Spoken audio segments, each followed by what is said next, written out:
The water closes over your head with a sound like a door being shut on the world, and in that instant the surface ceases to exist,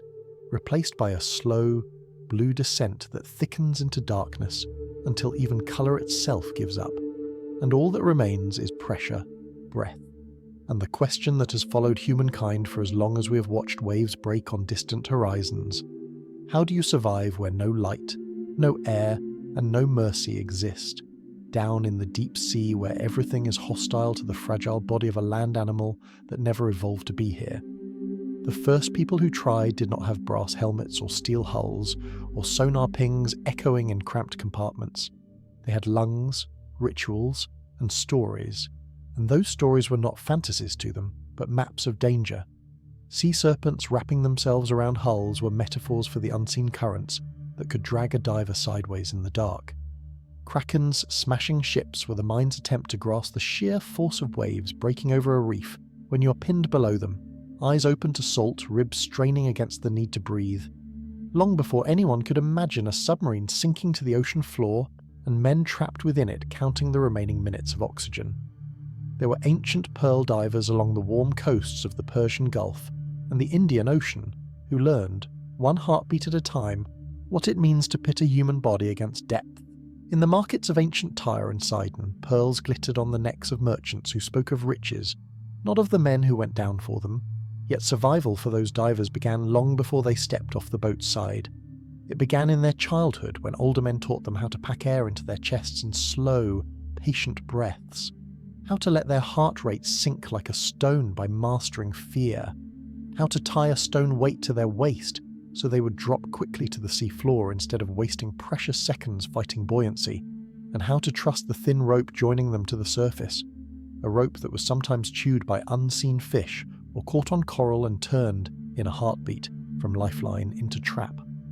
Greek writers whose own experience of the sea was often limited to deck and oar recorded with a mixture of awe and incomprehension that there were divers who could stay below long enough to report on the condition of harbour chains during sieges, that there were men who could cut the moorings of enemy ships from beneath the surface at night, working blind among barnacled hulls and swaying anchors, and that for those men the border between war and work was thin because both demanded the same impossible-seeming ability, to keep one's mind clear while one's body begged for air. Along the coasts of what is now Japan, Ama divers, mostly women, entered cold water in thin garments, sometimes pregnant, sometimes grey-haired, yet through generations they learned to read the subtle signs of their own blood's reaction to depth, surfacing at just the moment before dizziness became blackout, listening not to instruments, but to a sound within the skull that told them when survival demanded ascent. On Mediterranean shores, the philosopher Aristotle, who watched fishermen haul up strange creatures from below, noted with clinical curiosity that colour vanished with depth, that sound was distorted underwater, that pressure squeezed the chest, but he still lived in a world where the deep ocean was effectively unreachable, its darkness more imagined than measured. And so when later chroniclers wrote of Alexander the Great being lowered in a glass barrel to observe fishes and sea monsters, they were recording a legend whose very impossibility revealed how magnetically the idea of entering the deep held the human mind. Whether or not Alexander descended, the story suggested that power meant not only ruling land, but also conquering the realm beneath the waves. Yet for all their tales, ancient mariners knew how unforgiving this realm was, because whenever a trireme sank in battle, those who could not swim or grab planks had only moments before water filled their mouths, and very few ever came back from the true depths. Wrecks settled in silence, timbers collapsing under the weight, while amphorae of wine and oil spilled their contents into a world without witnesses, and for centuries such sights were thought beyond reach, as if the sea held prisoners for eternity. With the rise of empires that lived by trade, the need to salvage cargo from wrecks pushed ingenuity beyond breath-hold diving, and slowly the concept of bringing a pocket of surface air into the depths moved from myth into experiment. In the early Renaissance, around the 16th century, inventors like Guglielmo de Lorena tinkered with crude diving bells, essentially inverted barrels or bells trapped with air and weighted to sink, allowing divers to duck inside, take a few precious breaths, and then venture out again to work on the sea floor, a rhythm of exposure and refuge that extended the human reach downward, but at a cost not yet understood by anyone. Men working under these bells sometimes surfaced with stabbing pains in joints, strange rashes, or paralysis that might ease with time or kill them outright, phenomena that would later be called decompression sickness, but at the time were simply another mysterious cruelty of the sea, one more hazard to place alongside storms and reefs. In London, 2 centuries later, the astronomer Edmund Halley would refine this concept with scientific rigour, designing a robust diving bell supplied with air from weighted barrels lowered by ropes, with valves to expel stale air and lanterns burning dimly in the humid, compressed atmosphere. He observed that divers could stay below for hours, examining wrecks in the Thames estuary, and he noticed too that their pulses quickened and breathing changed, though he did not yet trace this to nitrogen dissolving into blood under pressure. For the men who entered these bells, survival meant more than keeping water out. It meant enduring an environment that felt both strange and claustrophobic, their ears popping, their skin tingling, their voices sounding odd in the dense air. While outside the bell's lip, crabs moved with alien calm around cannon and timbers from ships lost within living memory. The reward for this risk could be tremendous. Gold and silver from Spanish galleons, artillery pieces that could be reclaimed, even entire ships that might be patched and refloated. But in every operation there were moments when a rope slipped, a bell tilted, or a valve jammed, and water surged in with a cold that stole words from men's mouths, forcing them to scramble upward in panic, lungs burning, trusting that the surface was still somewhere above the oppressive dark. Meanwhile, in the Caribbean, and off the coast of Florida, treasure hunters used Indian and African divers, their skills honed in warmer native waters, to retrieve coins from galleons like the Nuestra Señora de Atocha. And while chronicles celebrate the fortunes made from such wrecks, they rarely list the divers who did not surface in time, or who emerged with numb limbs that never fully recovered. By the late 8th and early 19th centuries, the Industrial Revolution's hunger for resources and expansion of navies transformed diving from a marginal specialty into a tool of empires. Engineers sought ways to send men deeper, longer, and with more control. And so the kind of gear people picture when hearing the word diver took shape. Heavy copper helmets with glass ports, connected to surface pumps by thick hoses, bolted onto canvas suits weighted with lead shoes, so that the human body became a slow-moving apparatus designed to resist buoyancy and keep a thin, pressurized skin of air around vulnerable flesh. Early helmet divers stepping off a wooden platform into green water felt first the upward wrench on their hoses, and then the downward tug of their weights as they descended, ears aching until they learned to equalize, hands grasping the lifeline that communicated every surface instruction by coded tugs, a primitive language through rope vibrations that might mean more air, come up, or emergency. These men descended to repair harbour piers, to blast rocks and shipping channels, to salvage cannons and anchors, and increasingly to investigate wrecks that lay too deep for bells. And they discovered that beyond physical cold and heaviness, there was another threat waiting invisibly. A threat they noticed when hasty ascents left them doubled over with agony, their joints afire as bubbles formed within their blood and tissues. It took the grim experiences of caisson workers, labouring not underwater, but in pressurised chambers beneath rivers to build bridge foundations, to make the connection that breathing compressed air for long periods and then returning too rapidly to normal pressure could cripple or kill. During the construction of the Brooklyn Bridge in the 1870s, dozens of sandhogs emerged from caissons beneath the East River, with what newspapers called the bends, because sufferers doubled like hooked fish, and a young doctor named Andrew Smith began to suspect that pressure changes, not some miasma or poison, were at fault. Across the Atlantic, French physiologist Paul Bert studied how gases behaved in the body at different pressures, experimenting on animals with meticulous, and by modern standards brutal, precision, eventually demonstrating that nitrogen absorbed under pressure caused bubbles on ascent, while oxygen at very high pressures could also be toxic. His work laid the groundwork for decompression schedules that would one day mean the difference between a diver who returned to his family and one who died hours after a seemingly successful dive. Yet for 19th century divers working on famous wrecks like HMS Royal George, which had capsized at Spithead in 1782, theory lagged behind practice, and salvage teams often learned by bitter experience, keeping men in the water only for set intervals, watching their behaviour afterward, and quietly revising their methods when too many came back limping, or not at all. While industrial divers pushed deeper near coasts, scientists on ships ventured into open ocean, driven by a different notion of survival, that of organisms thought impossible at great depths. For centuries, many naturalists believed in an azoic zone, a lifeless region beyond a few hundred fathoms where darkness and pressure would crush anything living. An idea that made shipwrecks in abyssal depths seem not just unreachable, but entombed in a dead world. This began to change dramatically in the 1870s with the voyage of HMS Challenger, a repurposed British warship that crisscrossed the globe, lowering weighted nets and thermometers mile after mile into the sea, painstakingly recovering mud, strange gelatinous creatures, brittle stars and fish with enormous jaws and soft bones from depths no human could yet endure. When crewmen saw bioluminescent animals gleaming faintly on deck, their bodies ruined by the pressure change but their light still flickering, they realized that in the blackness below there existed a galaxy made of living sparks, a world where survival meant emitting your own light to lure prey or communicate mates, where bodies became sacks of incompressible water without air pockets, and where metabolism slowed to match the scarcity of food that fell from the productive upper ocean like a constant but sparse snow. That revelation, that life had found ways to exist even in places humanity could not yet reach, spurred a new kind of ambition.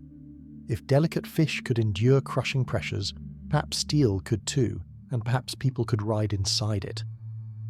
Around the same time, inventors like the American Charles Brandon or the Frenchman Bauer imagined submersible boats, but the practical path toward true deep-sea submersion began with hulking, imperfect prototypes like the Confederate submarine HL. Hunley during the American Civil War, a hand-cranked iron tube packed with men sitting shoulder to shoulder, their only air the small volume trapped inside, their survival dependent on finishing their mission before carbon dioxide build-up tormented their lungs. The Hunley succeeded in sinking the Union ship Housatonic in 1864, the first time a submarine destroyed an enemy vessel, but it did not return, likely swamped by the shockwave from its own explosive charge, teaching a brutal lesson about underwater combat, that the medium transmits force in all directions indifferent to allegiance. The men in that submarine died not in fire and splintered timber, like traditional sailors, but in a silent, lightless tube. Their bones would be found more than a century later, their buttons and pipes intact, their final moments reconstructed by forensic scientists tracing silt patterns and bone fractures, trying to understand how long they had remained conscious in the cold dark. Submarine pioneers in Europe and America refined designs through the late 19th and early 20th centuries, adding internal combustion engines for surface travel and electric batteries for submerged runs, periscopes to see above waves, and ballast systems to control depth, turning what were once death traps into instruments of navies, yet every new safety advance created new modes of failure. In these cramped steel worlds, survival meant mastering not only navigation and torpedoes, but also the invisible chemistry of air, knowing how much oxygen was consumed per man per hour, how quickly carbon dioxide scrubbers saturated, how to manage humidity that corroded metal and rotted insulation, and how to handle chlorine gas released when seawater touched battery acid, an invisible killer that could fill compartments in minutes. Sailors learned drills the way others learned prayers: seal that hatch, man that pump, don that escape hood, with an urgency sharpened by stories of earlier sinkings where hesitation had meant suffocation, and they internalized a paradox that would become central to deep-sea survival in steel capsules, that sometimes you must let in more water to save the vessel, blowing ballast tanks, flooding torpedo rooms to compensate, or even deliberately grounding the submarine on the seabed to make repairs. When World War I turned the North Atlantic into a battlefield of unseen hunters, U-boat crews spent long hours submerged in silent running, listening for destroyers overhead, engines shut down, air growing stale in a slow collective exhalation of fear. When depth charges exploded nearby, bolts rattled, light bulbs swung, and fine silt drifted from unseen cracks. And in such moments, survival meant absolute discipline. No shouted questions, no rushing about to worsen the pitching balance of the hull, only precise valve turns and gauge readings as officers calculated whether the hull could stand one more shock. Stories circulated afterward, some apocryphal, some soberly documented, of submarines that went below their rated depth to escape attacks, hull plates groaning as rivets stretched, the crew listening to the ship itself voice its agony, while the captain watched the depth gauge creep past numbers that had been theoretical in peacetime. The decision to hold or order a blow to ballast weighing lives against mission like an iron in his hand. At the same time, in cold northern waters, British and German divers were sent down in cumbersome suits to lay mines or cut nets, their hoses vulnerable to enemy interference. Yet they kept going because in a war fought in 3 dimensions,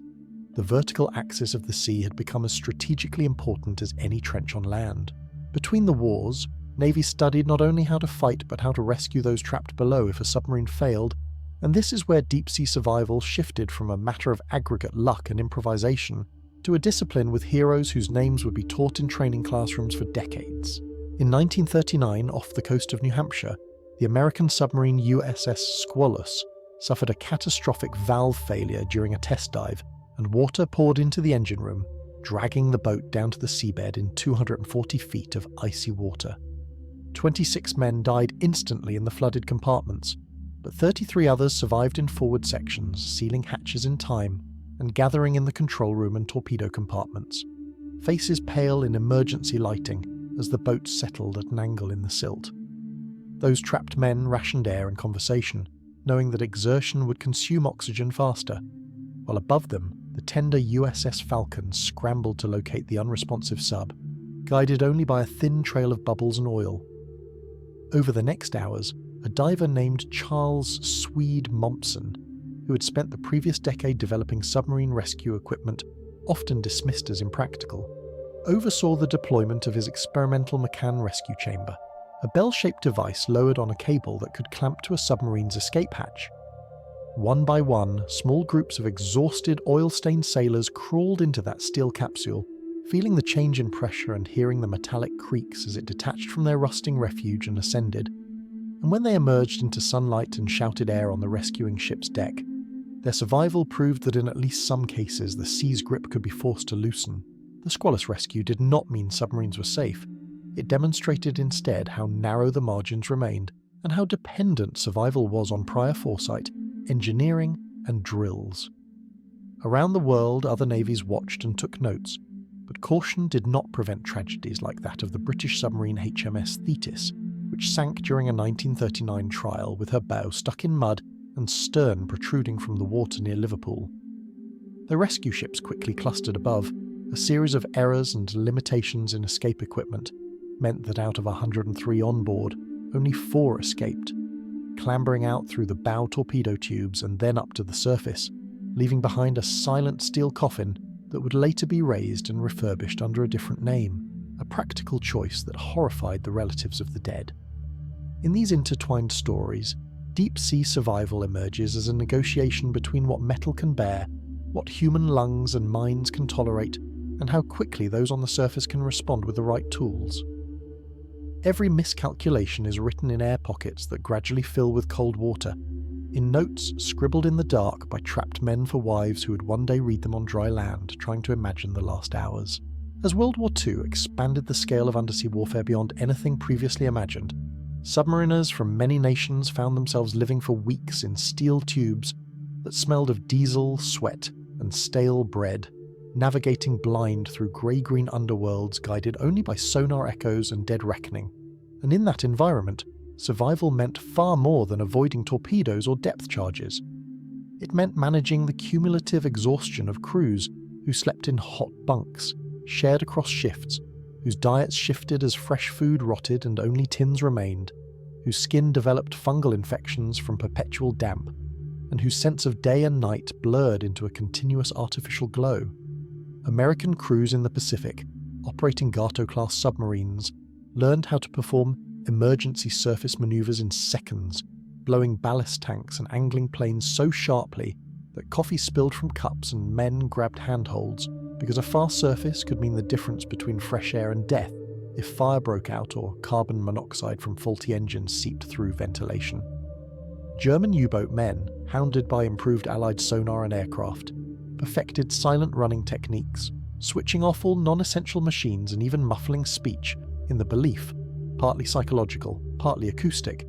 that any sound might betray them to listening hydrophones above. Stories spread among them of miraculous survivals, a boat crushed to a depth beyond its rating but somehow holding, or a crew escaping an icebound harbour through a gap in minefields.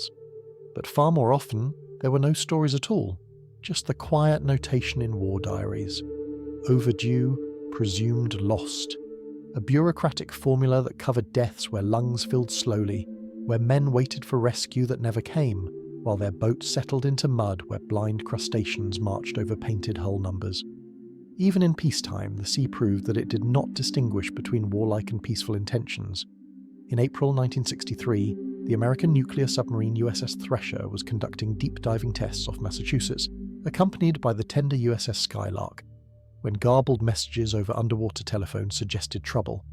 Experiencing minor difficulties, followed by attempting to blow, and then nothing but silence as the bright triangle on sonar representing the sub's position vanished from the screen. Subsequent investigations piecing together acoustic recordings and debris suggested that a pipe weld failure had caused flooding that led to a reactor shutdown, leaving the Thresher unable to surface quickly, and that its hull had imploded as it sank past its crushed depth, killing all 129 aboard in a fraction of a second. A catastrophe beyond any chance of survival, yet one that transformed future practice through the SubSafe program, which demanded rigorous quality control for submarine construction and maintenance. Around the same time, the exploration side of deep-sea operations was moving in a very different direction, away from long horizontal voyages near the thermocline and toward vertical plunges into the deepest trenches, where survival would be measured not in years of patrols but in hours spent in a titanium or steel sphere only a few inches away from the crushing pressure of the abyssal plain. On January 23, 1960, in the Western Pacific, the bathyscaphe Trieste bobbed on grey swells above the Challenger Deep in the Mariana Trench, carrying in its gas-filled float and steel pressure sphere 2 men, Swiss engineer Jacques Picard and US Navy Lieutenant Don Walsh, who were about to attempt what sounded, even to many of their colleagues, like madness, a descent to nearly 11,000 metres, where the pressure would exceed 1,000 times that at the surface, enough to crush a modern airliner into a compact ball. As the Trieste began its slow descent, iron pellets in hoppers providing weight and gasoline in the float providing buoyancy, the viewport outside turned from blue to dark green to black, and temperature dropped sharply while the hull creaked like an old ship in a storm, the sounds of tiny metal shifts amplified by the sphere's geometry into unsettling pops. At around 9,000 metres, a loud bang reverberated through the cabin, startling both men, and they later discovered that one of the outer plexiglass windows of a small exterior observation compartment had cracked under the strain, a vivid reminder that they were riding not inside invincible armour, but within carefully calculated tolerances. In the last few hundred metres they slowed their descent, wary of stirring up too much silt and burying themselves, and when finally Trieste settled onto the bottom, their forward light illuminated a milky cloud of fine sediment, and beyond it something astonishing. A flatfish-like creature, perhaps not exactly as they first thought, but certainly some mobile animal, proof that life endured even at this most hostile frontier, its survival strategy written in the absence of gas-filled cavities and inflexible membranes that bowed instead of breaking under pressure. The Trieste's mission lasted only about 20 minutes on the seafloor, followed by a long ascent achieved by releasing iron ballast. Yet in that brief window, it showed that a properly designed pressure sphere could carry humans safely, where previously only dead-dredged samples had gone, and this success encouraged the development of more agile deep submergence vehicles, like Alvin, a 3-person sub built for the US Navy in Woods Hole Oceanographic Institution. Unlike Trieste's awkward, balloon-like shape mainly suited for one epic plunge, Alvin could dive repeatedly to about 4,500 metres, using manipulators to sample rocks and organisms, and its operations across decades would give rise to a folklore of near misses and ingenious recoveries, such as the time in 1968 when a piece of rocket engine from a lost US hydrogen bomb was located off Spain, or when in 1977 scientists using Alvin discovered hydrothermal vents along the Galapagos Rift, surrounded by thriving ecosystems of giant tube worms and clams that relied not on sunlight but on chemosynthetic bacteria, rewriting textbooks on how life could survive in perpetual darkness. For Alvin's pilots and passengers, survival under those circumstances depended on a synergy of mechanical reliability and honed procedure. Pre-dive checklists run with almost liturgical cadence, emergency ascent plans drilled until they became muscle memory, and constant monitoring of internal atmosphere, battery charge, and hull status, while outside cold and pressure waited for the smallest breach to exploit. Parallel to these scientific explorations, the oil industry was invading ever deeper waters to tap offshore fields, particularly in the North Sea and the Gulf of Mexico, and here a new class of professional adapted his body and mind to prolonged life at pressure, the saturation diver. Instead of compressing and decompressing daily, which increased the risk of decompression sickness as workloads and depths rose, companies began in the 1960s to house divers in pressurized living quarters on ships or platforms, keeping them at the same pressure as their work depth for weeks at a time. The divers would commute to the seabed in pressurized diving bells, step out into water at say 200 or 300 meters, do their work bolting flanges or cutting pipe in near-freezing darkness, and then return to their steel habitat without changing pressure, emerging to a cramped world of metal bunks, harsh lighting, helium-distorted voices, and perpetual humidity. In that environment, survival meant not only managing the physical risks of high-pressure nervous syndrome, tremors, nausea, cognitive impairment mitigated by careful mixtures of helium and nitrogen, but also the psychological stress of confinement with the same few colleagues, the inability to see sky or feel wind, and the constant knowledge that a catastrophic failure in the habitat's seals could mean an explosive decompression, fatal in less than a second. Accidents in this realm were swift and unforgiving.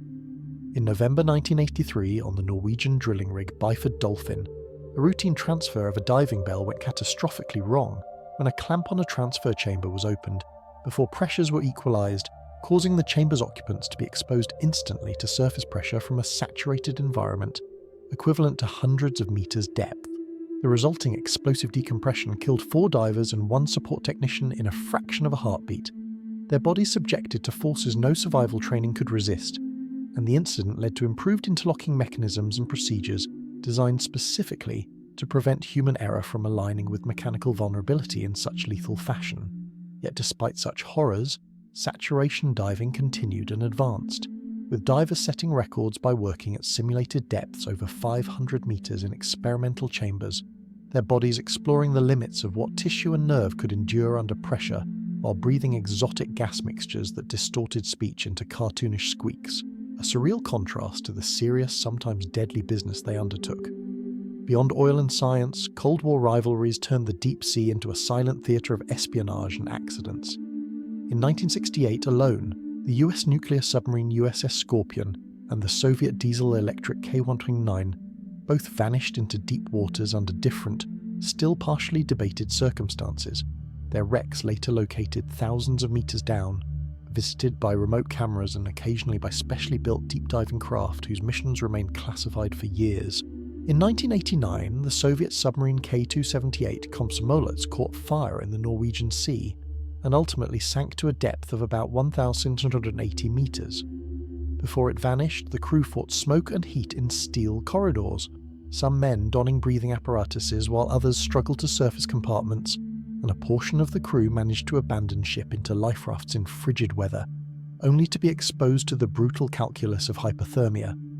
Those left inside felt the sickening tilt as the bow dipped, heard the rush of water in remote compartments, and knew that their vessel, which had once proudly set depth records, had become a trap.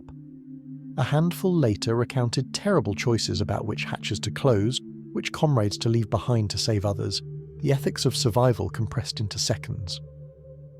A decade later, in August 2000, the Russian nuclear submarine Kursk suffered a catastrophic torpedo explosion during an exercise in the Barents Sea and sank to the seafloor at about 108 meters,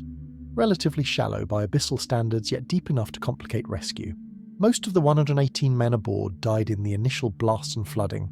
but a group of 23 survived in the aft-ninth compartment, gathering in near-total darkness lit only by failing emergency lamps, air thick with smoke and dust, temperatures dropping as the reactor shut down and power failed. One officer, Captain Lieutenant Dmitry Kolesnikov, wrote notes on scraps of paper to his family, recording that they were crowded in the compartment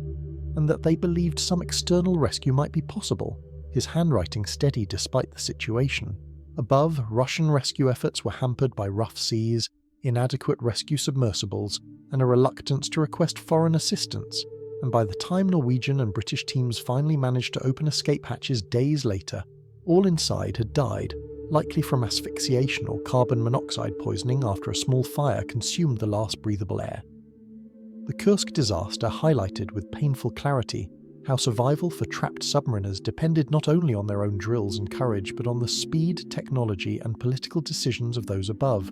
whose delays or missteps could turn survivable entrapment into a drawn-out death sentence. While military and industrial ventures were writing dramatic and sometimes horrifying chapters in the history of deep-sea survival,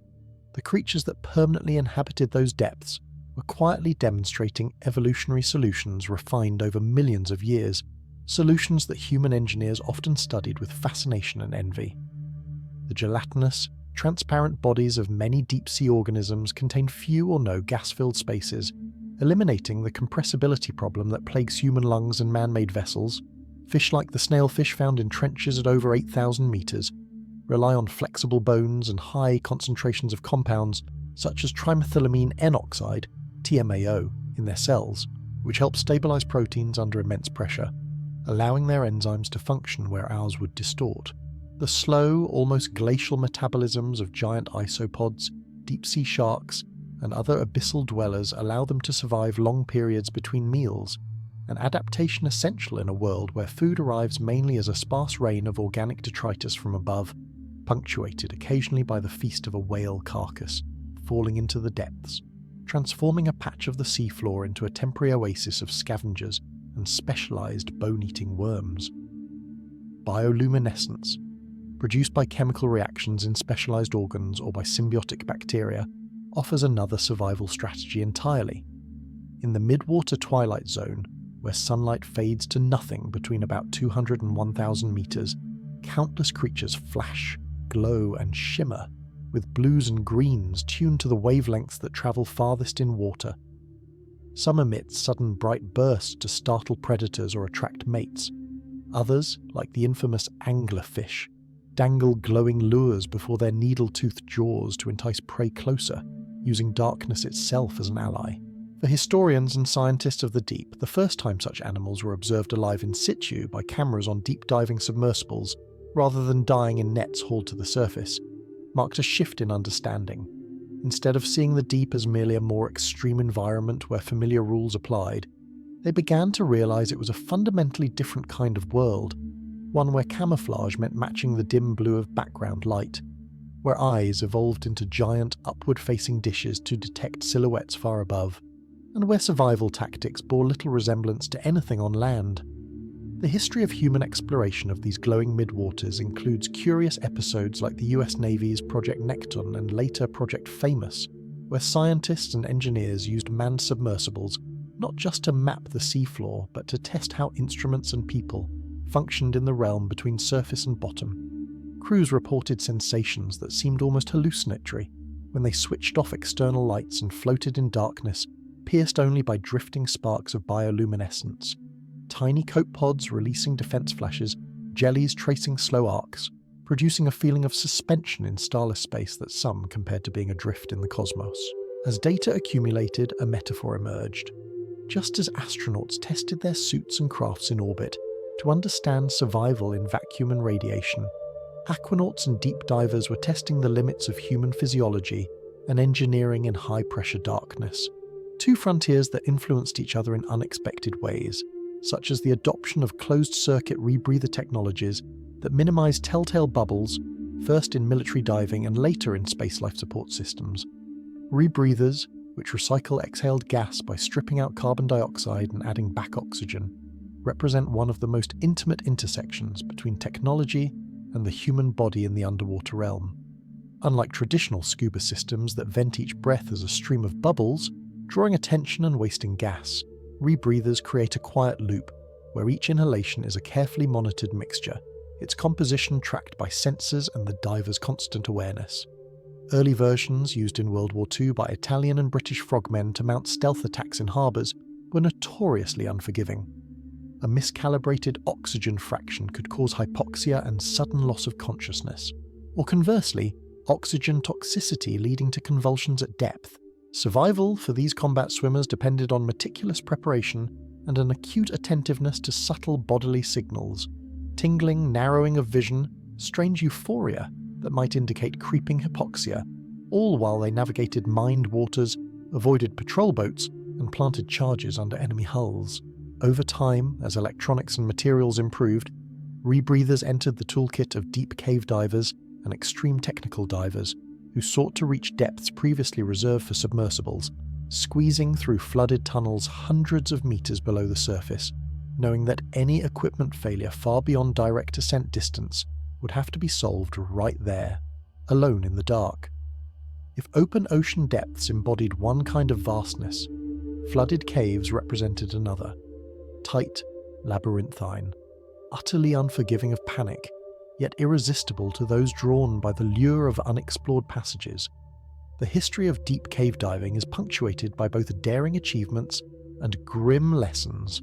from the explorations of the French diva Jacques-Yves Cousteau into the Fontaine de Vaucluse,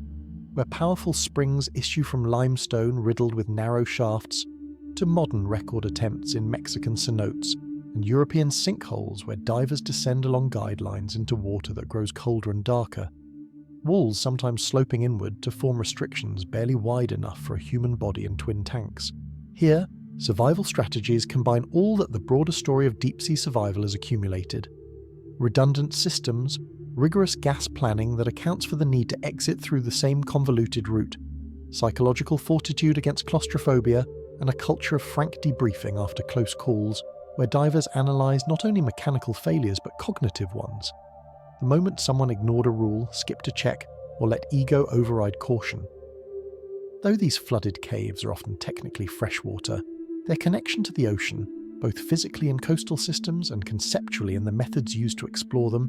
makes them part of the same continuum of human attempts to occupy water-filled spaces alien to our lungs. In recent decades, remotely operated vehicles, ROVs, and autonomous underwater vehicles, AUVs, have taken over much of the direct hazard from human bodies, descending to depths that would make even hardened saturation divers blanch. Yet the story of deep-sea survival simply shifts locus rather than losing urgency, because now the challenge is to design machines that can operate reliably under crushing pressure, frigid temperatures, and corrosive salt for days or weeks at a time. If an ROV fails at 6,000 meters, its destruction or loss might not cost human lives immediately, but it can jeopardize missions that monitor undersea cables, inspect oil infrastructure, or search for black boxes of downed aircraft. Systems whose failure high above the ocean can indeed kill. The 1985 discovery of the Titanic's wreck by a Franco-American team using the Argo Jason system pioneered long-range deep tow techniques that balanced vulnerability of cables and instruments against the need for proximity to the seafloor. Operators guided their cameras through rusticles and collapsed decks, the images of bathtubs and chandeliers provoking a global fascination not only with the ship's dramatic sinking, but also with the idea that this haunted, silent world existed 2.5 miles below, preserved in cold darkness. In the decades since, human-occupied vehicles like Alvin, Japan's Shinkai 6500, and Russia's Mir subs have visited not only wrecks like the Titanic, Bismarck, and Japanese submarines, but also natural marvels like black smoker fields and methane seeps, collecting data that inform climate models, resource assessments, and even hypotheses about life's origins on Earth, yet always under the quiet constraint of their own endurance curves.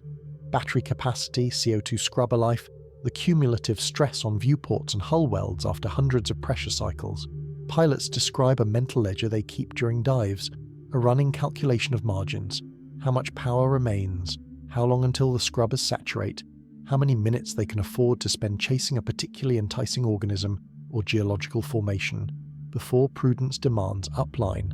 And this mindset, an awareness that survival is not simply a yes or no condition, but a resource budget, echoes across all eras of deep-sea endeavour, from pearl divers counting heartbeats to submariners tallying oxygen candles. Yet alongside methodical professionalism, there has always been a strain of daring, or even recklessness in human approaches to the deep. And in June 2023, that trait manifested tragically in the implosion of the Titan submersible during a dive to the Titanic wreck, an event that played out in global media with a mix of morbid fascination and ill-informed speculation. Titan, operated by the private company OceanGate, represented a radical departure from established deep submergence design norms, employing a carbon fibre and titanium hull that many experts had warned was insufficiently proven for repeated dives to 3,800 metres. Despite such concerns, the craft had completed several journeys before that final descent with 5 people aboard: a billionaire explorer, a Pakistani businessman and his teenage son, a veteran Titanic researcher, and the company's CEO. When contact with Titan was lost less than 2 hours into its dive, search vessels, aircraft and ROVs scrambled to the area, spurred by calculations of how long the submersible's life support systems could sustain its passengers. Yet in hindsight, the eventual discovery of scattered debris by a deep-sea ROV near the Titanic's bow indicated that the hull had suffered a catastrophic failure likely within milliseconds, the internal pressure equalizing with the external and killing all aboard instantly. The Titan incident underlined in stark form lessons that the longer arc of deep-sea survival had already taught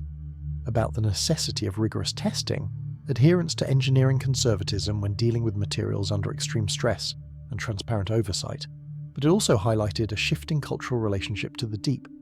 from a domain where only state-backed navies and research institutions could afford to operate, to one where private tourism and adventure companies offer wealthy clients the chance to visit wrecks and trenches in small craft, trading on the allure of exclusivity and frontier experience.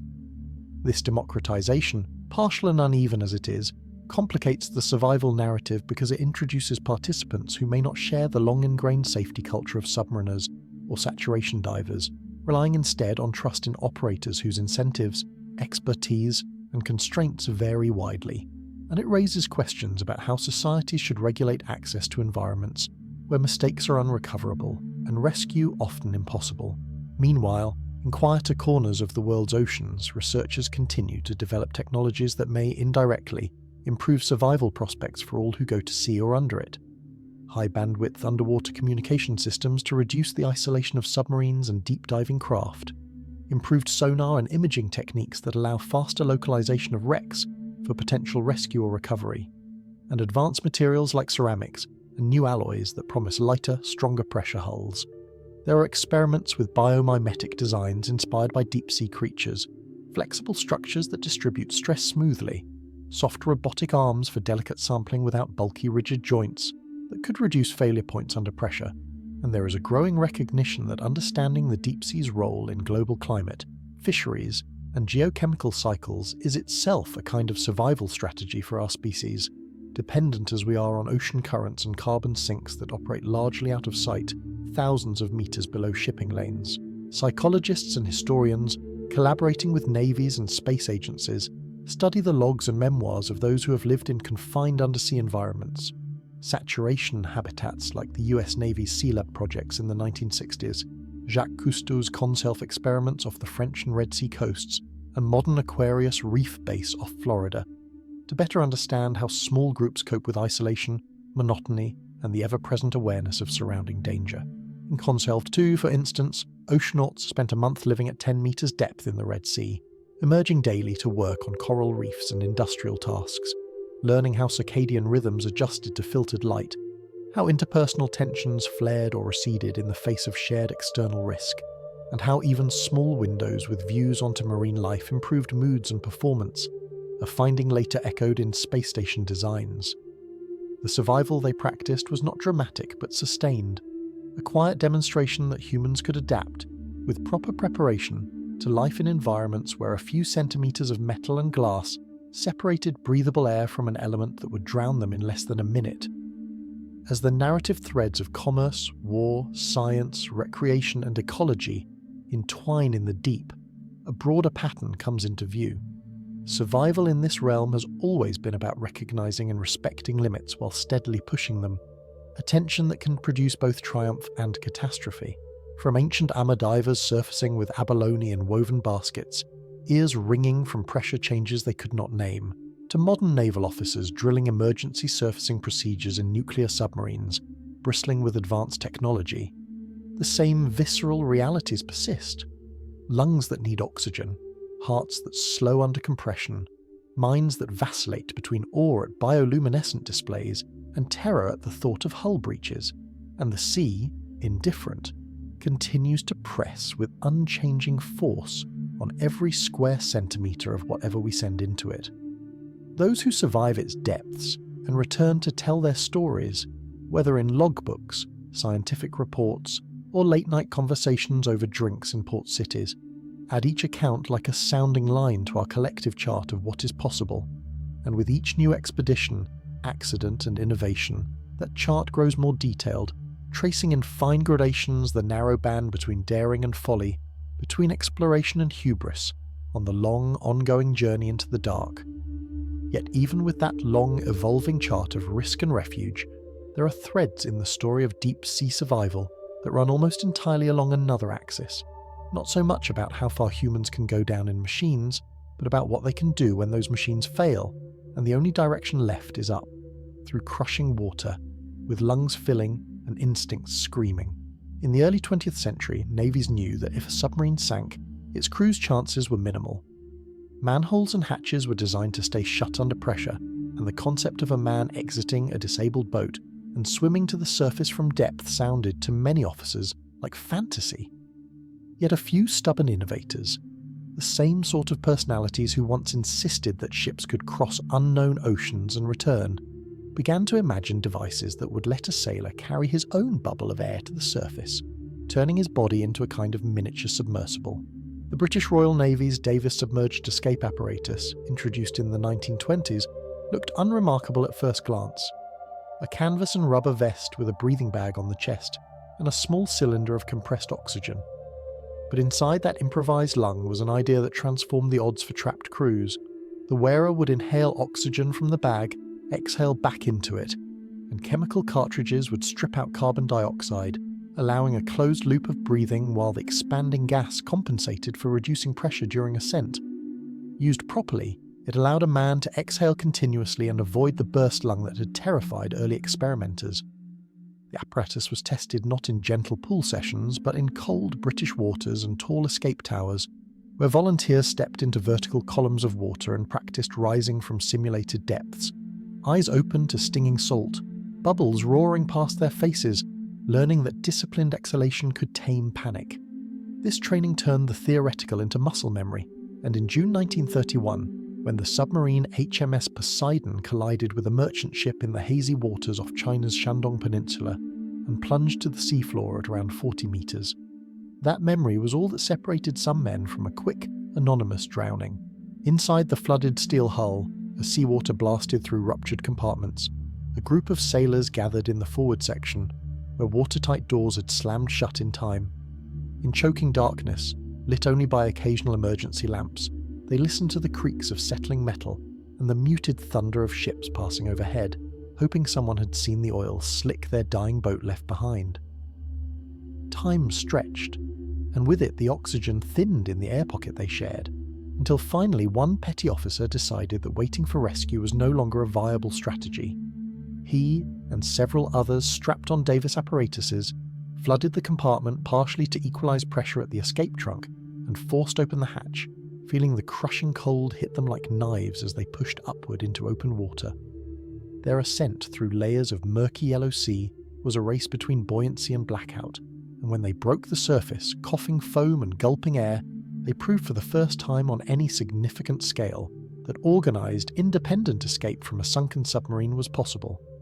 Newspapers around the world carried the story, and in dockyards and training bases, officers who had doubted the practicality of the Davis gear now demanded more of it. Across the Atlantic, the United States Navy wrestled with the same problem, and an officer named Charles Swede Mommsen took it almost personally, haunted by the 1927 sinking of USS S4, in which trapped submariners tapped desperate Morse code messages on the hull as rescue divers struggled futilely above. He dedicated himself to escape technology. Before he would oversee the rescue chamber that saved the Squalus survivors, he had already given the fleet another tool, the Mommsen lung, a compact rebreathing unit that fitted over the chest like an odd inflated satchel, filled initially with compressed air rather than pure oxygen, and equipped with valves to release expanding gas during ascent. Crews practiced in escape towers, learning to trust their gear and that trust would be tested in desperate circumstances in the closing months of World War II, far from any controlled environment, in enemy waters where the sea was only one of many threats. On the night of October 24th, 1944, in the Formosa Strait, the submarine USS Tang, one of the most successful American boats of the war, fired what should have been a routine spread of torpedoes at a Japanese convoy. Instead, one faulty weapon curved back in a lethal circle, slamming into Tang's stern. The explosion ripped through aft compartments, flooding them almost instantly and driving the boat to the bottom at a depth of about 55 meters, a depth many in the crew knew from training as survivable for free ascent. Yet under these conditions it felt anything but. In darkness and chaos, with some men killed outright, survivors in the forward torpedo room sealed the hatch against rising water and assessed their shrinking options. The hull groaned, the air grew thick, and they understood as clearly as any theoretical lecture could never convey that no rescue ship would be able to find and attach a chamber to their twisted hull in time. One by one, volunteers stepped into the tiny escape trunk, struggled into mumps and lungs in cramped conditions, flooded the chamber until their ears screamed with pressure, then forced open the outer hatch and blasted upward, exhaling furiously against the instinct to clamp their mouths shut. Several were carried all the way to the surface, where they found themselves not in safety, but in a nightmarish seascape lit by flaming oil and searchlights, surrounded by debris and the cries of Japanese sailors from the very ships they had been attacking. Others blacked out on the way up and sank again. In the end, only 9 of Tang's crew would survive, 5 of them from the torpedo room escape and 4 who had been on the bridge when the torpedo struck, and all were plucked from the water by Japanese escorts, destined for prisoner of war camps rather than home ports, but their use of the Momsen lung under combat conditions validated years of doctrine hammered into men in training tanks. The idea that a submariner was utterly helpless once his boat lay on the bottom had, in a handful of terrifying minutes, been qualified if not entirely overturned. The escape devices themselves continued to evolve. Post-war, the Momsen lung gave way to the Steinker hood, a combined life jacket and hood that trapped an air bubble around the head and chest, making ascent simpler for panicked sailors. Later still, modern submarine escape immersion equipment integrated thermal protection, buoyancy and breathing support into a single suit. Alongside hardware, navies built entire towers, cylindrical reservoirs towering above dockyards in Britain, Russia, China and the United States, where submariners still today queue at their base, climb into pressure locks and shoot upward in simulated emergency ascents, learning precisely how their bodies respond to rapid decompression, how fast their legs can carry them in rising bubbles, and what it feels like when lungs strain against constant exhalation. These drills are grueling, feared by many, but they seed the mind with a crucial knowledge. The route from darkness to light is not purely hypothetical. While escape gear extended the narrow corridor of hope for men inside stranded submarines, another parallel lineage of survival stories grew around small scientific and industrial submersibles, craft without the redundancy, crew, or political backing of full-sized warships, often operated by tiny teams at the mercy of weather, winches, and cables. On August 29, 1973, off the coast of Ireland, the Canadian-built submersible Pisces 3 was engaged in routine work on a transatlantic telephone cable at a depth of around 480 meters when disaster unfolded with a slowness that must have been maddening for the 2 men inside, Britain's Roger Mallinson and Roger Chapman. As support crew on the surface began hauling the sub up at the end of the dive, a faulty latch on the two-rope assembly gave way. The lifting cable slipped, snagged, and suddenly the little vessel, instead of rising steadily, pitched downward, flooded, and plunged tail first back into the depths, its external weights and awkward angles turning it into a falling anvil of steel and perspex. Inside, Mallinson and Chapman were slammed against the walls as the cabin filled with darkness, and the depth gauge spun like a clock gone mad. They braced for the crunch of impact that might crush their hull, but instead, Pisces III slammed into the seabed relatively intact, burying itself partly in sediment. Half stunned, they took stock. Batteries were draining, external communications were intermittent, and their life support system, designed for a routine dive, held only so much oxygen and carbon dioxide scrubber capacity. Estimates suggested perhaps 72 hours of breathable air remained if they rationed it. They aimed for 80 by cooling the cabin as much as they could to slow their metabolism, lying still in damp clothes for long stretches, speaking in low voices to conserve both breath and morale, all while condensation dripped from cold metal, reminding them how thin the line between liquid and gas truly was down here. Above, an unprecedented multinational rescue effort swung into motion. British, American and Canadian vessels converged, bringing other Pisces-class subs and experimental grappling gear. Sonar operators searched for the echo of the lost craft, and winch operators rehearsed, in their minds and on deck, the delicate operation of hooking and lifting a fragile, man-occupied capsule from almost half a kilometre down. Hours passed, then a day, then another. Inside Pisces III, the air grew hot and sour despite cooling efforts, scrubber canisters approaching exhaustion, CO2 levels creeping into ranges known to cause confusion, headaches, and ultimately coma. When a rescue grapnel finally found and snagged the sub, lifting it a little before it slipped free and crashed back onto the bottom, the two men inside endured the sickening sense of hope rising and falling more violently than any physical motion. At last, on the fourth day, a heavier line was secured. Pisces III was hoisted slowly toward light, watched by an entire ship's company crowded at the rails, oxygen gauges in the support control room ticking down to zero with agonizing slowness, and then freezing at the last sliver of reserve as if unwilling to admit defeat. When deckhands burst open the hatch, they found Chapman and Mallinson alive but on the brink. Faces pale, voices hoarse. Their survival owed not only to engineering, but to tiny, stubborn choices made in the dark.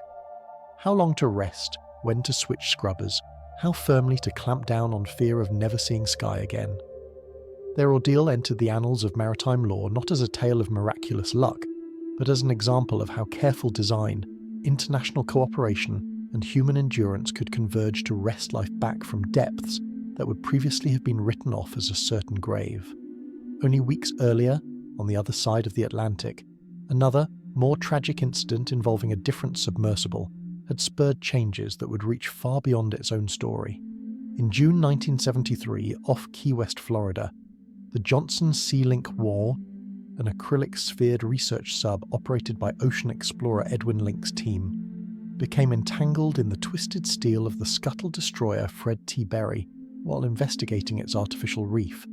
The sub, designed with a forward transparent sphere and a more cramped aft compartment, found its frame snagged in debris at around 110 metres, held fast by jagged metal that defeated the frantic efforts of the pilots inside to wiggle free. Above, rescuers tried to attach cables, to drag and rock the wreck into releasing its prisoner, but each attempt risked crushing the sub or tearing it open. Inside, 4 men grappled with a different kind of problem. Carbon dioxide was building faster than their scrubbers could handle, especially in the aft compartment, where 2 divers, Brad Cousteau, Jacques' grandson, and engineer Worthington Skip Gedney, had less efficient life support hardware. As hours turned into more than a day, temperature rose, humidity thickened into a cloying film on every surface, and judgment began to blur, a subtle, insidious effect of CO2 poisoning that can trick victims into lethargy rather than panic. Ultimately, the 2 men in the forward acrylic sphere were retrieved alive when rescuers managed to bring the entire craft, still caught in wreckage, close enough to the surface to intervene. But by then the 2 in the aft compartment had succumbed. Autopsies and inquiries would show that differences in atmospheric circulation between the compartments had doomed the aft men more quickly. Design changes, emergency CO2 absorbing kits, new rescue protocols flowed from their deaths, small yet meaningful increments in the evolving calculus of deep-sea survival that would be applied later in ways they could never know. 3 decades later, in August 2005, off Russia's remote Kamchatka Peninsula, another small submersible, this time a military Priz-class rescue vehicle, AS-28, became itself the subject of rescue when it snagged in a web of discarded fishing nets and undersea antenna cables at a depth of about 190 metres. 7 crew members found themselves trapped on the seabed in cold Pacific water, their manipulator arms and thrusters unable to tear free from the heavy, unyielding cables. Their oxygen supply, limited by design to a couple of days, began ticking downward. The spectre of the Kursk, which had sunk only 5 years earlier with no survivors, loomed over Russian naval planners, But where secrecy and delay had hampered that response, here international cooperation moved more swiftly. Britain dispatched a Scorpio remotely operated vehicle by transport aircraft. Other nations offered assistance. The Russian Navy, its own deep diving capabilities diminished by post-Soviet budget constraints, accepted. As the trapped men dozed fitfully in their chilled, cramped compartments, sipping rationed water and listening to their own breathing grow heavy in air that grew incrementally staler, the British ROV descended through the murk, its video cameras relaying ghostly images of twisted lines and the fat, whale-like body of AS-28 pinned to the seafloor. Guided by pilots half a world away hunched over joysticks and screens, Scorpio's manipulator blades sliced through cable after cable, working methodically around the hull, each snip increasing the risk that something would shift abruptly and crush the craft they were trying to free. Oxygen estimates shrank into single-digit hours when, at last, the final cable parted. AS-28 surged upward, driven by emergency ballast jettisoning and buoyancy that had been, until then, frustrated by its entanglement. When it breached the surface and was hauled onto a waiting deck, the 7 crew emerged into harsh daylight, weak but alive. Their rescue a rare, unalloyed good news story in the somber catalogue of undersea entrapments. Beyond crises involving discrete craft, the ocean has forced those who work in and under it to confront survival challenges bound up with nothing as dramatic as implosions or torpedo hits, but with the slow, inexorable physics of living at depth for extended periods. Saturation divers inhabit that frontier most intimately, and the history of their trade is crowded with names of rigs and vessels that never became household words, yet whose accidents reshaped protocols every bit as much as the loss of a famous warship did. In March 1979, for example, in the grey, wind-streaked North Sea, the diving support vessel Wildrake was servicing underwater structures when a catastrophic failure in the winch system dropped a diving bell, with 2 men inside and 2 outside on excursion umbilicals, down the guide wires to the seabed at approximately 160 metres. The bell, slamming into the bottom, survived largely intact, its internal pressure maintained, but the 2 outside divers were wrenched free of their lifelines and killed almost instantly. Inside the small steel sphere, the remaining pair, saturated to deep pressure, now faced an agonising weight. The main lift wire was damaged. Attempts to winch them up risked parting what remained. Emergency backup systems proved inadequate. For hours, the men in the bell husbanded electricity, heat and gas, watching needle-thin gauges for any decay in pressure integrity, aware that if seals failed, they would be crushed long before asphyxiation threatened. Above them, engineers and deck crews improvised a secondary lifting system, passing lines under the bell with ROV assistance, rigging block and tackle arrangements in roaring wind and spray. When at last the bell broke the surface and was secured to the side of the vessel, the hatches were opened not into calm relief but into a recognition that survival had hinged on ad hoc fixes, luck and marginless buffers. The loss of the 2 outside divers and the near-fatal entrapment of the others spurred new standards for redundant winches, mechanical fail-safes, and emergency recovery methods. More than 3 decades later, another North Sea incident would illustrate both how far system redundancy had come and how important individual physiology and sheer chance remained. In September 2012, during a saturation diving project west of Scotland, a support vessel's dynamic positioning system malfunctioned in rough weather, causing the ship to drift suddenly off station while a diver, Chris Lemons, was working at about 100 metres, connected by an umbilical that provided not only breathing gas, but also warmth, light, and communication. As the ship's thrusters scrambled to compensate, the umbilical stretched, then snapped. In seconds, Lemons was cut off, his helmet lights flickering out as power died, his hot water supply ceasing, the familiar hiss of breathing gas replaced by the finite rush from a small bailout cylinder strapped to his side. Training dictated that he should stay put near the structure he'd been working on, trusting that the second bell diver and surface crew would home in on his last known location, rather than striking out blindly into blackness and current. He knelt on the steel grid of the subsea structure. His world shrunk to the dim glow of a tiny backup light and the rhythm of his own breaths, knowing that his bailout tank contained only minutes of gas at this depth. Above, alarms blared. The bell was winched down to retrieve him. Thrust awash and current conspired to make manoeuvring uncertain. Contact with his gas supply lasted only a short time. Then his tank ran out, and consciousness quickly followed. Yet when the bell finally arrived almost half an hour later, his colleague found him sprawled limp, helmet askew, and hauled him, apparently lifeless, into the bell's safer atmosphere. Rolling him over, stripping off gear, the team began emergency resuscitation, not in a hospital ward but in a tiny pressurized steel capsule at depth, with tools and space limited, grimly aware that any success would still depend on getting him back to the surface and into a medical bay. Against expectations, Lemon's heart restarted. His core temperature had plummeted in the cold, slowing his metabolism, perhaps limiting brain damage during his period without oxygen. He would later wake in the saturation chamber with fragmented memories and an enduring sense that in the deep, survival can hinge on the very elements that normally threaten you. Here, cold acting as preservative rather than killer. All of these episodes unfold against the backdrop of decompression science,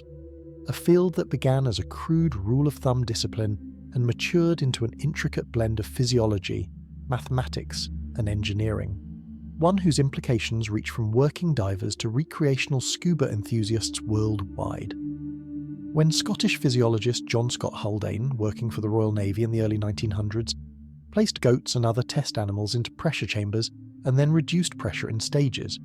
recording which profiles produced paralysis and which allowed full recovery, he was not merely solving a technical curiosity, he was laying the first rational foundations for ascent schedules that would let humans explore deeper without paying, days later with twisted joints and spinal cord damage. His tables, which proposed that tissues could be modelled as compartments that absorbed and released inert gas, mostly nitrogen, at different rates, led to decompression charts that divers could follow to avoid supersaturation and bubble formation, turning ascent into a controlled, segmented process instead of a panicked rush.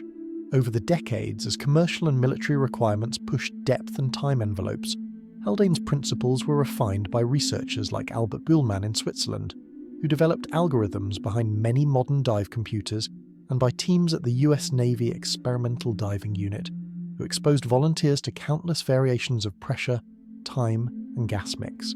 then treated their inevitable cases of decompression sickness inside recompression chambers. The existence of such chambers, steel cylinders big enough to hold multiple people, pressurized back to the conditions where symptoms began and then slowly surfaced in a controlled way, became a crucial secondary survival tool.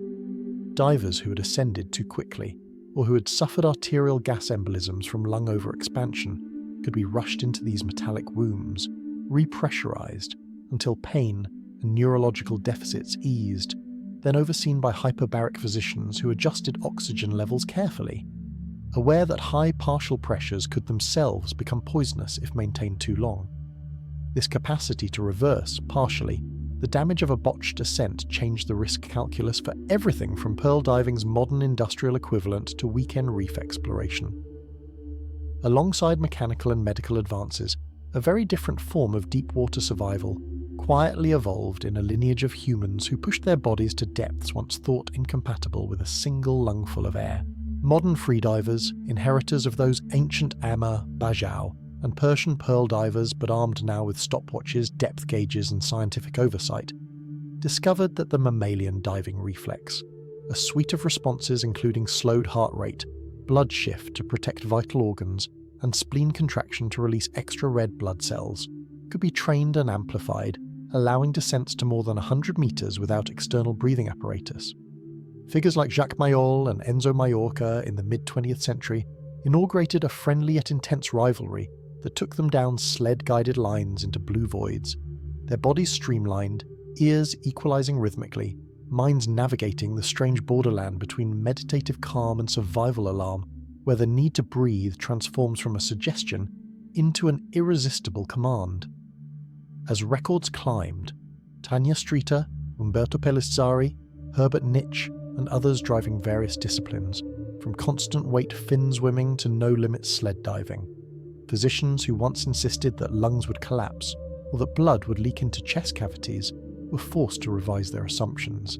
X-rays and ultrasound imaging taken before and after dives showed how blood plasma filled spaces in the chest as air compressed, how chest walls flexed, how organs tolerated, at least in the short term, pressures similar to those endured by scuba divers at much shallower depths thanks to external gas. but each advance carried its own slate of harrowing near misses.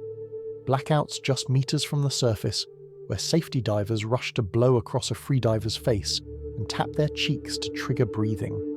Pulmonary edema, where fluid seeped into alveoli. And in more extreme cases, catastrophic neurological hits when an ambitious dive plan bumped against the hard limits of human neural tissue's tolerance to low oxygen. In 2012, Austrian freediver Herbert Nitsch attempted a no-limits record descent to 244 meters, riding a weighted sled down a cable into the Aegean and then shooting back up with the aid of an inflatable lift bag, only to suffer serious decompression sickness and brain injury, despite being on breath hold, a reminder that while freedivers avoid the inert gas loading of scuba by carrying only a single breath, extreme depths and rapid ascents can still push nitrogen in and out of tissues enough to form harmful bubbles. His survival, after intensive hyperbaric treatment and rehabilitation, underscored how even within carefully measured disciplines, the deep retains the power to turn cutting-edge human performance into a struggle simply to walk and speak again. If the body must bend itself to the deep's demands, so too must technology, and one of the most striking solutions has been the atmospheric diving suit, essentially a small, articulated submersible, worn like armour, beginning with early stiff prototypes like the all-metal gym suit in the 1970s, named after a test diver and looking like something cast off from a Victorian science fiction illustration. Engineers encased a single diver in a rigid shell that maintained 1 atmosphere of pressure inside regardless of external depth. Joints were complex mechanical bearings, providing a limited range of motion. Vision ports were thick domes. Life support came through an umbilical. For the wearer, survival at 300 or 400 meters became less about tissue saturation and more about mechanical reliability. Could the suit's joints operate smoothly under pressure? Would the umbilical remain intact? Could they right themselves if they fell on uneven seafloor? There were incidents, suits tipping over on pipelines, leaving the diver struggling awkwardly to regain balance, manipulator gloves jamming, communication dropping out while a lone figure walked in slow, lunar steps across a dark seabed, lit only by his own lamps and the halo from a distant support vessel's ROV. Yet the suits also enabled tasks once considered impossible, without entry into saturation, inspection of wrecks at depths beyond regular scuba limits,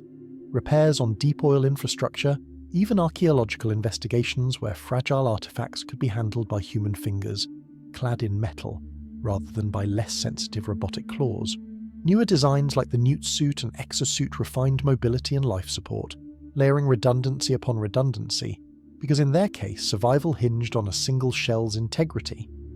Any structural failure would transform that protective cocoon into a crushing trap. While these technologies and feats probe ever downward, another colder frontier of deep-sea survival unfolds horizontally under ice, where submarines and occasionally divers operate in an environment that adds a cruel twist. The surface is not always an option. Under the Arctic pack, where slabs of ice meters thick drift and buckle, nuclear submarines have patrolled since the late 1950s, using upward-looking sonar to map the underside topography of the ice canopy, seeking leads and thin spots where, in an emergency, they might break through to replenish air or evacuate wounded. When USS Nautilus made the first submerged transit of the North Pole in 1958, her crew experienced not only the eerily featureless charts of that unexplored basin, but also the existential knowledge that if something catastrophic occurred in mid-ocean, there would be no straightforward emergency surface, only steel against unyielding ice. Later boats practiced surfacing through thinner ice, training crews to recognize the peculiar grinding and booming of hull against frozen enemy. But under-ice operations remained, and remain, some of the most unforgiving missions in submarine service. A propulsion casualty in dense ice could leave a vessel drifting for days under a moving lid, forced to husband battery power, scrub air scrupulously, and sail largely blind, lest an upward collision with a pressure ridge split the sail or damage mast needed for communication. Here, survival strategies include not only the usual redundancies of power and atmosphere, but also a precise, almost obsessive attention to navigation, with inertial systems and careful charting of ice anomalies creating a mental map of acceptable surfacing points. Mistakes are corrected not in open water, but under a ceiling of mass that can weigh hundreds of tons above a square metre. Beyond military imperatives, humans have also sought to live for weeks and months in shallower undersea habitats, experiments that, while far from the crushing abyssal plains, still belong to the deep sea survival narrative because they test how well we can transform a fundamentally hostile, water-filled world into a domestic space. Jacques Cousteau's Con Shelf 1 and 2 projects in the 1960s placed small teams of oceanauts in futuristic living quarters bolted to the seabed, where they slept, worked, and even smoked pipes while fish peered in through portholes. The US Navy's Sealab 1 and 2 habitats went deeper and added military research aims, with aquanauts studying not only marine science, but the psychological and physiological effects of prolonged saturation. In Sealab 2, off California's coast at about 62 meters, astronaut-turned-diver Scott Carpenter spent a month underwater, working across 3 teams that rotated through the habitat and emerged with observations about sleep patterns, task performance, and mood that would inform both later sea projects and spaceflight analog missions. Sealab 3, however, illustrated vividly how even carefully planned habitats can quickly turn into death traps when small oversights intersect with depth. In early 1969, the habitat was lowered to approximately 185 meters near San Clemente Island, and teams of divers were tasked with completing leak repairs before crews could occupy it. During one such descent, saturation diver Barry Cannon entered the water with what he and his supervisors believed to be a properly packed rebreather canister in his breathing system. In fact, the canister contained no soda lime, the chemical needed to absorb carbon dioxide. As he laboured around the habitat, CO2 built up rapidly in his closed-circuit system. He lost consciousness and could not be revived. The investigation exposed procedural failures and raised questions about the risks versus benefits of such extreme-depth habitats, leading to the cancellation of further Sealab missions. But the lessons learned about CO2 monitoring, redundant life support checks, and emergency protocols filtered into later projects, including NASA's use of the Aquarius Reef Base as a training ground for International Space Station crews. In all these enclaves, steel tubes 200 meters down, acrylic spheres pressed against wrecks, moon-like walking suits on cold mud. The thinness of the margin between sufficiency and catastrophe is never entirely forgotten by those inside them. They may joke, watch movies, and play cards in their off hours, but in the back of every diver's and submariner's mind is a running inventory. How much gas is left in that bank? When was that seal last inspected? How quickly can that hatch be cycled? What is the noise level in that pump bearing? Survival at depth is not only a matter of responding well when something obvious goes wrong, it is a continuous, almost subconscious vigilance that scans for small anomalies long before they combine into disasters. Even away from the human realm, the systems we lower into the deep, cable networks, sensor arrays, mining prototypes, must embody this vigilance in design, because their failure can ripple upwards into very human consequences. The proposed deep-sea mining of polymetallic nodules, for instance, involves heavy collectors crawling across abyssal plains at 4,000 to 6,000 meters depth, connected to surface vessels by riser pipes pumping slurry. The structural integrity of those risers, the anchoring of surface ships in storms, and the behavior of winches and heave compensation systems under dynamic loads all feed into scenarios where uncontrolled disconnection could leave multi-ton equipment abandoned on the seabed or create hazards for passing vessels. Engineers run simulations of worst-case conditions, rogue waves, simultaneous mechanical faults, communication blackouts. Regulators debate acceptable risk thresholds not only for investors' machinery but for the ecosystems, slow-growing corals, invertebrates with lifespans measured in centuries that would be disrupted or destroyed. Deep salvage operations, often cloaked in secrecy, have also stretched the boundaries of what can be recovered from extreme depths, and, in doing so, have forced teams to innovate survival strategies for machines and operators alike. In the early 1970s, the CIA's Project Azorian, long denied and later partly declassified, used the specially built ship Glomar Explorer to attempt the recovery of a sunken Soviet ballistic missile submarine from more than 4,500 meters in the Pacific. Beneath the ship, hidden inside a massive moon pool, a towering steel claw was lowered down to grasp the wreck.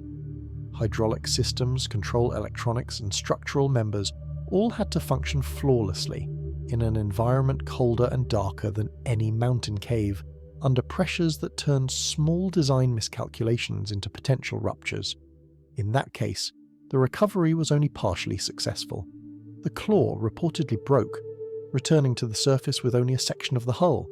but the technologies developed to insulate and control such a huge deep-reaching apparatus influenced later civilian salvage and drilling efforts, where the survival of the gear dictates the possibility of any human following.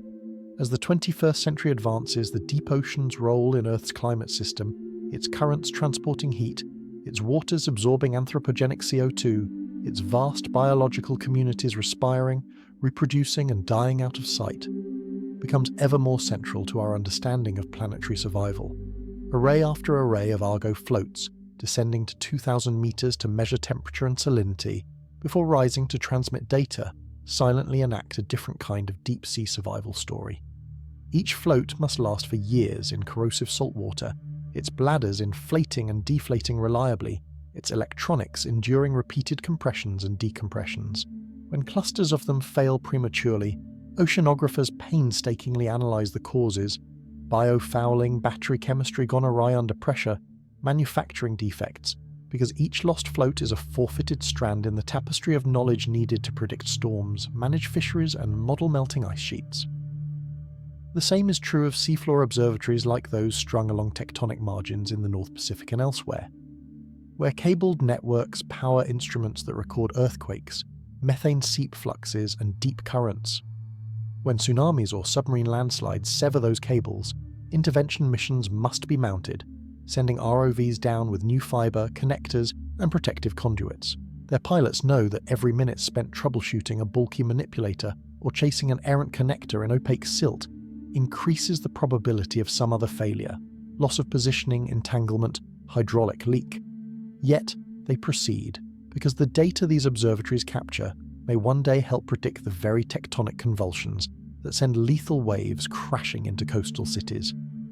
In this way, the deep-sea survival narrative broadens from the immediate fates of individuals in submersibles and suits to encompass infrastructures and datasets upon which millions on land will depend, often unknowingly. The ocean's depths, once a blank horror or romantic mystery, now appear more like the foundation stones of the biosphere's cathedral, places whose stability cannot be assumed but must be understood, monitored, and, where human activity encroaches, carefully managed. And still, people continue to go down themselves, bodily, to look, to touch, to feel the near-audible weight of kilometers of water above them. Each such descent, whether driven by curiosity, duty, or profit, re-enters the same ancient contract that pearl divers and bellmen once signed without ink. You may borrow this space for a short time, under terms set not by gods or kings but by physics and chemistry, and if you miscalculate those terms, the depth will reclaim you without remorse. That knowledge does not seem to deter, but rather to sharpen the sense of purpose of those who accept it. Naval officers guiding silent nuclear leviathans through canyons at 300 meters, keeping clear of uncharted seamounts revealed only by tiny anomalies in sonar returns. Biologists hunched over microscope and chart aboard heaving research ships, tracing the faint signals of deep, scattering layers that rise and sink daily, like submerged continents of life. Tourist passengers peering through small viewports at rusted railings of famous liners, aware in some dim way that their presence there sits atop centuries of trial, error, and blood. All are, in their different ways, participants in a long experiment whose procedures were drafted when the first human held a breath and ducked under a wave. At every stage of that experiment, from Bronze Age shallows to nuclear steel abysses, survival has meant learning to think like the environment one enters, to accept that pressure is not an enemy, but a fact, that darkness is not empty but full, that time stretches and contracts differently when every second of delay or haste has mass and consequence. The deep sea is not conquered. It is courted, bargained with, briefly inhabited in suits, hulls, and bellies of ships that remain always visitors. The stories of those who did not return are part of that courtship too. Their names on memorials and in footnotes of technical reports mark the edges of the known chart,